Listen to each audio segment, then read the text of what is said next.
man of the roads? Are they really that bad? The way things are going, with the percentage cuts that are being talked about, some of the defects that don't cause much concern to a car driver can be quite hazardous to two wheels. You know, the roads are only going to get worse. These are the ones that cause us most concern. Coming off that bend, it's almost right on the perfect safe line for a motorcycle.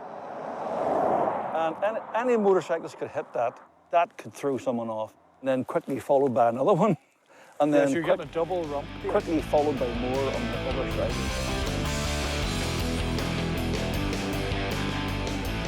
The roads are atrocious. Things don't look good as it is.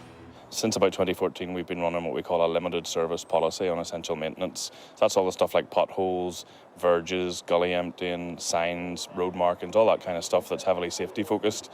And essentially the policy requires us to only repair the most significant defects. So that's the deepest potholes or problems that are most likely to impact driver or pedestrian safety.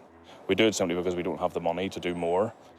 Everybody can see that the quality of the road network isn't what it used to be, because just like your house or your car, things that aren't repaired in time end up needing more repair and costing more. But if we don't invest in road maintenance, we can't expect the quality of the road network to get any better. The good news is that this isn't a particularly complicated problem. It's a challenge, but we know how to fix the roads. We have talented engineers and industrial workers in the department that know very well how to make the road a better road network.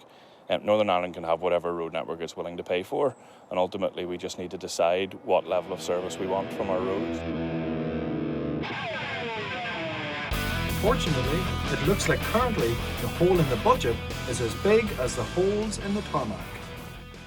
Martyn, there isn't any money. That's the problem. We appreciate that. We really do appreciate and understand that, which is why we keep saying when works are done that they prioritise making that piece of road safe for a motorcycle. Because if it's safe for a motorcycle, it's safe for every kind of vehicle.